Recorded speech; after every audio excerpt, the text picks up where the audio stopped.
Hi all, ഇന്നത്തെ get ready with meal ഞാൻ moon ഗോഡസിൽ നിന്ന് വാങ്ങിച്ചിരിക്കുന്ന ടോപ്പ് സ്റ്റൈൽ ചെയ്ത് കാണിച്ചു തരാമെന്ന് വിചാരിച്ചു. ഇതാണ് ടോപ്പ് എന്ന് പറയുന്നത്. ഇതിൻ്റെ ഫാബ്രിക് എന്ന് പറയുന്നത് crepe georgette tie and dye ചെയ്തിട്ടുള്ള ഫാബ്രിക്കാണ്. ആലിയക്കട്ട് ടോപ്പാണ്, സ്ലീവ്ലെസ് ആണ്. ഞാനിത് കുറേ മാസങ്ങളായിട്ട് വാങ്ങിച്ചിട്ടുള്ള ടോപ്പാണ് കേട്ടോ. ആക്ച്വലി ഇത് വീനെക്കാണ്. ആലിയക്കട്ടിൻ്റെ താഴത്തോട്ട് ലൈനിങ് കൊടുത്തിട്ടില്ല, ബാക്കിൽ ഫുൾ ലൈനിങ് ആണിത്. ഇതിനൊപ്പം ഞാൻ പെയർ ചെയ്തിരിക്കുന്ന പാൻറ് എന്ന് പറയുന്നത് എക്സിബിഷന് വാങ്ങിച്ച പാൻറ്റാണ്. 500 റുപ്പീസ് എങ്ങാണ്ടായിട്ടുള്ളൂ. സ്കേർട്ട് ടൈപ്പ് പലാസോ പാൻറ്റാണ്, കട്ട് വർക്കാണ് ഇത് വരുന്നത്.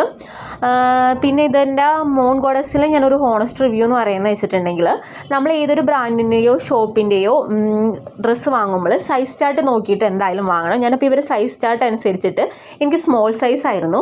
ഞാൻ സ്മോൾ സൈസ് വാങ്ങിച്ചപ്പോൾ എനിക്ക് പറ്റിയ ഒരു മിസ്റ്റേക്ക് എന്ന് വെച്ചിട്ടുണ്ടെങ്കിൽ, ഇവരെ ടോപ്പും ബോട്ടവും കൂടി ഉള്ള ഒരു 2 പെയർ ഞാൻ വാങ്ങിച്ചിട്ടുണ്ടായിരുന്നു. അതിൽ എനിക്ക് ബോട്ടം തീരെ കയറുന്നുണ്ടായിരുന്നില്ല. ആക്ച്വലി ഇവർ സ്മോൾ സൈസിൽ വരുന്ന ബോട്ടം ടൈറ്റും ടോപ്പ് ലൂസും ആയിരുന്നു.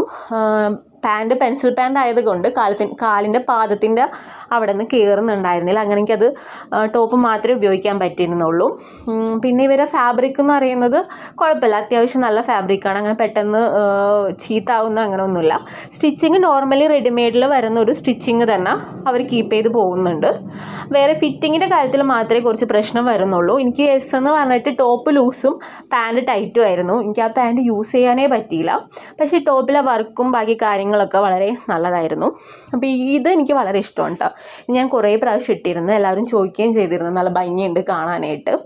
അപ്പോൾ ഇതാണ് അവരുടെ റിവ്യൂ. എൻ്റെ ഭാഗത്തു നിന്ന് എനിക്ക് കിട്ടിയ എക്സ്പീരിയൻസ് വെച്ചുള്ള റിവ്യൂ. പിന്നെ ലേറ്റ് ഡെലിവറി അതൊരു പ്രശ്നം തന്നെയാണ്. പിന്നെ ഞാൻ ഒരുങ്ങി കഴിഞ്ഞിട്ട് ഷോപ്പിലോട്ട് പോയി. അപ്പോൾ ഓക്കെ.